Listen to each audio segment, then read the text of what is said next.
ఈ రోజు మనం చాలా హెల్దీగా టేస్టీగా ఉండే జొన్న కిచడి తయారు చేయబోతున్నాం. జొన్నలో ఫైబర్, ఐరన్ ఎక్కువగా ఉంటాయి. బరువు తగ్గాలనుకునే వారికి, హెల్దీగా తినాలనుకునే వారికి ఇది ఒక పర్ఫెక్ట్ ఆప్షన్. హలో అండి, అందరికి welcome back to Lalitha's kitchen. ముందుగా ఒక బౌల్లో అయితే జొన్నలు తీసుకున్నానండి, 1 కప్ వరకు. ఇక ఇందులోనే వాటర్ వేసుకొని నీట్ గా కడుక్కుంటున్నానండి. ఒక 2-3 టైమ్స్ ఇలాగా కడుక్కొని ఇంకా వాటర్ వేసుకొని ఓవర్ నైట్ అనేది సోక్ చేసుకోవాలి. సో ఆఫ్టర్ సోక్ తర్వాత అయితే ఇది కొంచెం మెత్తబడుతుంది జొన్నలు అనేవి. సో ఇక దీన్ని కుక్కర్ లో వేసుకొని ఇందులోనే 1.5 కప్ వరకు వాటర్ అండ్ కొద్దిగా సాల్ట్ వేసుకొని అయితే విజిల్ ఒక 5-7 విజిల్స్ వచ్చే వరకు అయితే ఉడికించుకుంటున్నాను. ఇక ఈ జొన్నల్ని అయితే స్ట్రెయిన్ చేసుకోవాలి. మరొక ప్యాన్ పెట్టి ఇందులోనే నేను పీనట్స్ వేసుకొని ఇంకా వీటిని అయితే మీడియం ఫ్లేమ్ లో అయితే రోస్ట్ చేసుకోవాలండి. సో పీనట్స్ వల్ల మనకి చాలా బాగా టేస్ట్ వస్తుంది. ఇన్ కేస్ జొన్నలు కొంచెం చేదుగున్నా కూడా ఇది కాస్త కవర్ చేస్తుంది. సో దానివల్ల నేను పీనట్స్ కూడా యూజ్ చేస్తున్నాను. ఇక దీన్ని అయితే కోట్స్ పౌడర్ గా చేసుకొని పక్కన పెట్టేసుకోవాలి. మరొక ప్యాన్ పెట్టి ప్యాన్ వేడయ్యాక 2 టేబుల్ స్పూన్స్ ఆయిల్ వేసుకొని ఇందులోనే జీలకర్ర అలాగే కరివేపాకు ఒక రెమ్మ వరకు, ఒక 2 వరకు పచ్చిమిర్చి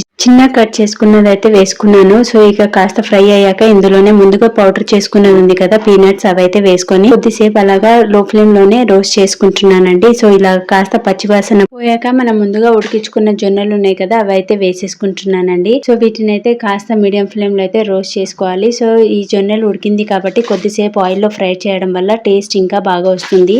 ఇక ఆయిల్ లో ఫ్రై చేస్తున్నప్పుడు జొన్నలు అనేవి చిట్పట్ అంటాయి. సో అప్పుడైతే మాత్రం మనం స్పైసెస్ యాడ్ చేసుకోవచ్చు. ఇందులోనే 1/2 టేబుల్ స్పూన్ వరకు ఉప్పు అలాగే జీలకర్ర పొడి కూడా వేసుకుంటున్నానండి. మనకి జొన్నల్లో ఐరన్, ఫైబర్ అనేవి ఎక్కువగా ఉంటుంది. అందుకని ఇవి డైలీ మార్నింగ్ బ్రేక్ఫాస్ట్ కి కూడా తీసుకోవచ్చండి. ఇక ఇందులోనే 1/2 టేబుల్ స్పూన్ వరకు అయితే కారం కూడా వేసుకొని ఇంకా కలిపేసుకుంటున్నాను. సో చూస్తున్నారు కదా, కొద్దిగా స్పైసెస్ తోనే చాలా హెల్దీ టేస్టీ ఫుడ్ అనేది ప్రిపేర్ అవుతుంది. డైలీ జొన్న రొట్టె చేసుకొని తినడం అనేది కొంచెం కష్టమే ఈ బిజీ లైఫ్ లో. మీరు ఇలాంటి రెసిపీని అయితే ట్రై చేసేయండి. అండ్ వెయిట్ లాస్ అవ్వాలి అనుకున్న వాళ్ళకి, హెల్దీగా ఉండాలి అనుకునే వాళ్ళకైతే పర్ఫెక్ట్ అండి. ఇక ఇందులో నేనైతే చింతపండు రసం వేసుకున్నాను. దీని బదులు మనం నిమ్మకాయ కూడా వేసుకోవచ్చు. అండ్ కొద్దిసేపు పచ్చివాసన పోయేంత వరకు కలుపుకొని ఇంకా ఫైనల్ గా అయితే కొత్తిమీరతో గార్నిష్ చేసుకోవడమే. ఇందులో మనకి 13 గ్రామ్స్ వరకు ప్రోటీన్ అలాగే 320 వరకు క్యాలరీస్ కూడా ఉంటుందండి. సో చాలా హెల్దీ కూడా. మీరు కూడా ఒకసారి ట్రై చేసేయండి.